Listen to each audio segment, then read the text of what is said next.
الله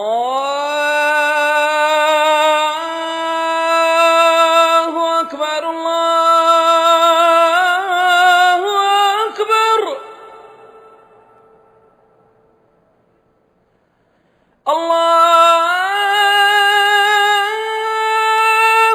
أكبر الله أكبر.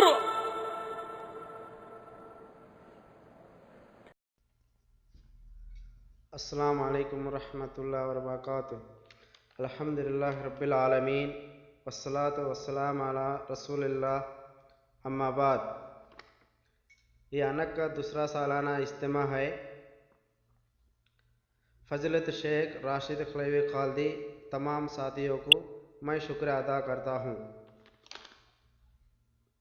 ہمارا مسجد میں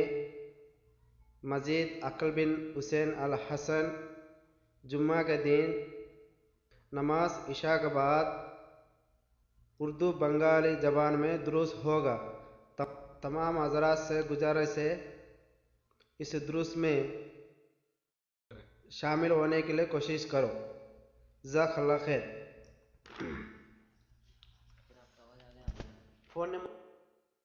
میں فضیلت الشیخ یاسر الجابری کو میں اسٹیج پہ دعوت دیتا ہوں اور ان کو عنوان دیا گیا ہے اہمیت الدعوہ فی حیات المسلم. ایک مسلمان کی زندگی کے اندر دعوت اسلام کی کتنی اہمیت ہے.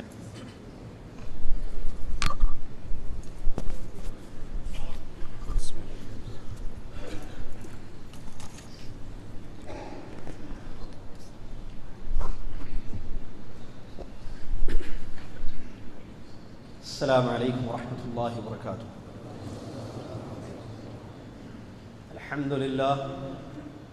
الحمد للہ رب العالمین والصلاة والسلام على رسوله الأمين. أما بعد، أعوذ بالله السميع العليم من الشيطان الرجيم. بسم الله الرحمن الرحيم. يا أيها الذين آمنوا اتقوا الله حق تقاته ولا تموتن إلا وأنتم مسلمون. يا أيها الناس اتقوا ربكم الذي خلقكم من نفس واحدة وخلق منها زوجها وبث منهما رجالا كثيرا ونساء واتقوا الله الذي تساءلون به والأرحام إن الله كان عليكم رقيبا. يا أيها الذين آمنوا اتقوا الله وقولوا قولا سديدا يصلح لكم أعمالكم ويغفر لكم ذنوبكم ومن يطع الله ورسوله فقد فاز فوزا عظيما. قال الله عز وجل: ومن أحسن قولا ممن دعا إلى الله وعمل صالحا وقال إنني من المسلمين. وقال الله تبارك وتعالى في مقام آخر: قل هذه سبيلي أدعو إلى الله على بصيرة أنا ومن اتبعني. روى الإمام مسلم رحمه الله تعالى في صحيحه أن النبي صلى الله عليه وسلم قال: من دعا إلى هدى كان له من الأجر مثل أجور من تبعه لا ينقص ذلك من أجورهم شيئا، ومن دعا إلى ضلالة كان عليه من الإثم مثل آثام من تبعه لا ينقص ذلك من آثامهم شيئا، أو كما قال رسول الله صلی اللہ علیہ وسلم. ذمہ داران پروگرام، علماء کرام، معزز سامعین، برادران اسلام، سب سے پہلے میں اللہ تبارک و تعالیٰ کی تعریف اور اس کی بڑائی، اس کی حمد بیان کرتا ہوں جس اللہ تبارک و تعالیٰ نے ہم سب کو اس مقام پر جمع کیا، جس اللہ تبارک و تعالیٰ نے ہم کو اس بات کی توفیق دی کہ ہم یہاں بیٹھ کر کچھ دینی باتیں سنائیں اور سمجھنے کی کوشش کریں تاکہ عمل کرنا ہمارے لیے آسان ہو جائے. اللہ کا جتنا شکر کریں اس نعمت پر کم ہوگا کہ اللہ تبارک و تعالیٰ ایک اچھے نیک کام کے لیے ہم کو اس اچھی جگہ پر جمع کیا ہے۔ سبحان اللہ و بحمدہ سبحان اللہ العظیم۔ لامحدود، بے پناہ، بے حد و حساب درود و سلام ہو پیارے نبی محمد الرسول اللہ صلی اللہ علیہ وسلم کی ذات گرامی پر، جنہوں نے انسانوں تک اللہ کا دین پہنچایا، اللہ کی طرف بلایا، توحید کی دعوت کی، شرک سے ڈرایا، اور ایک ایسا دین چھوڑ گئے، ایک ایسا دین دے گئے جو بالکل روشن ہے، واضح ہے، سمجھ میں آنے والا بھی ہے اور آسانی سے عمل کرنے والا بھی ہے۔ اللہم صلی علی محمد وعلی آل محمد کما صلیت علی ابراہیم وعلی آل ابراہیم انک حمید مجید۔ اللہم بارک علی محمد وعلی آل محمد کما بارکت علی ابراہیم وعلی آل ابراہیم انک حمید مجید۔ برادران اسلام، سامعین محترم، جیسا کہ آپ کے سامنے اعلان کیا گیا کہ آج کی اس مجلس کا موضوع یا اس مجلس میں میرا موضوع مسلمان کی زندگی میں دعوت کی اہمیت۔ برادران اسلام، بڑا اہم موضوع، اور یہ وقت کی بلکہ ہر وقت کی یہ ضرورت رہی ہے۔ ہم سب اس بات سے اچھی طریقے سے واقف ہیں کہ اللہ تبارک و تعالیٰ نے دنیا میں ہم کو ایسے ہی بیکار نہیں پیدا کیا، بلکہ انسان کی زندگی کے پیچھے ایک مقصد ہے جو اللہ تبارک و تعالیٰ نے قرآن کی آیتوں میں بیان کیا ہے۔ جیسا کہ سورہ ذاریات کی مشہور آیت، اللہ تبارک و تعالیٰ ارشاد فرماتا ہے وَمَا خَلَقْتُ الْجِنَّ وَالْإِنسَ إِلَّا لِيَعْبُدُونَ۔ اللہ ارشاد فرماتا ہے کہ میں نے انس یعنی انسان اور جنات، ان کو ایک مقصد کے لیے پیدا کیا ہے، اور وہ ہے میری عبادت، اللہ کی عبادت کرنا، اس طریقے سے کہ اس کے ساتھ کسی کو شریک نہیں کرنا۔ جیسا کہ عبداللہ ابن عباس رضی اللہ تعالیٰ عنہما ارشاد فرماتے ہیں، قرآن کی آیتوں میں جہاں بھی عبادت کا لفظ استعمال کیا گیا ہے، جیسے یہاں سورہ ذاریات کی آیت میں اللہ نے کہا الا لیعبدون، پیدا میں نے انسان اور جن کو اس لیے کیا ہے تاکہ وہ عبادت کریں۔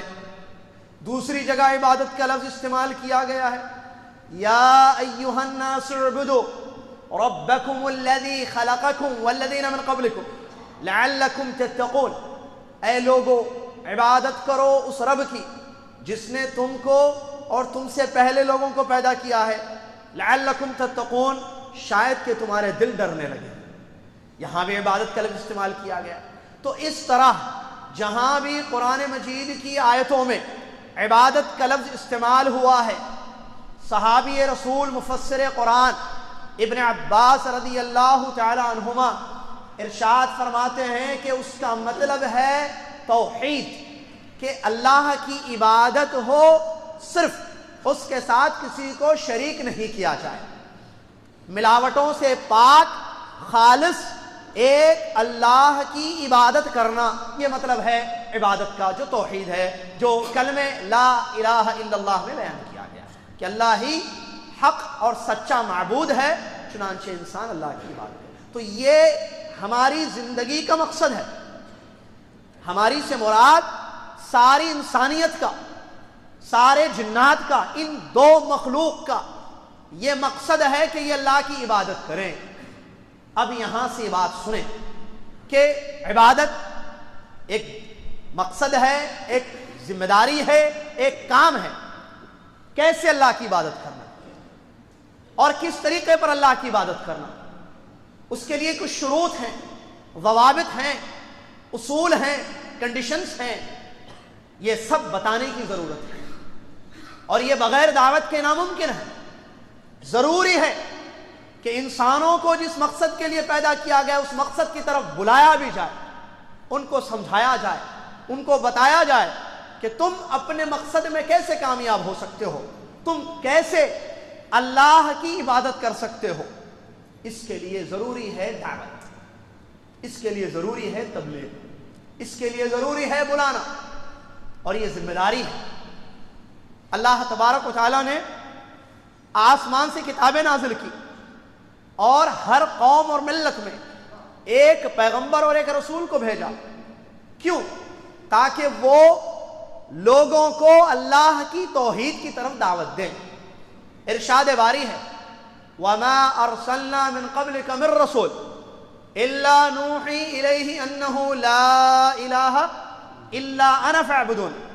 اے نبی محمد صلی اللہ علیہ وسلم، آخری نبی، خطاب آپ سے کیا جا رہا ہے، اے نبی محمد مصطفیٰ صلی اللہ علیہ وسلم، ہم نے آپ سے بیشتر، آپ سے پہلے جتنے رسولوں کو بھیجا ہے سب کی طرف یہ وحی کی کہ لوگوں کو بتاؤ کہ معبود میں ہوں، چنانچہ میری عبادت کرو۔ انبیاء کو اسی لیے بھیجا گیا تھا علیہم الصلاۃ والتسلیم کہ وہ اللہ کی توحید کی طرف دعوت دیں اور بتائیں کہ اللہ نے ان کو کیوں پیدا کیا ہے، عبادت کے لیے، توحید کے لیے، کیسے وہ توحید کے مطابق اپنے عقیدوں کو صحیح کر سکتے ہیں، عقید توحید کو اپنائیں گے، اور کس طریقے سے وہ توحید پر جمے رہیں گے اور اللہ تبارک و تعالیٰ کی عبادت کریں گے۔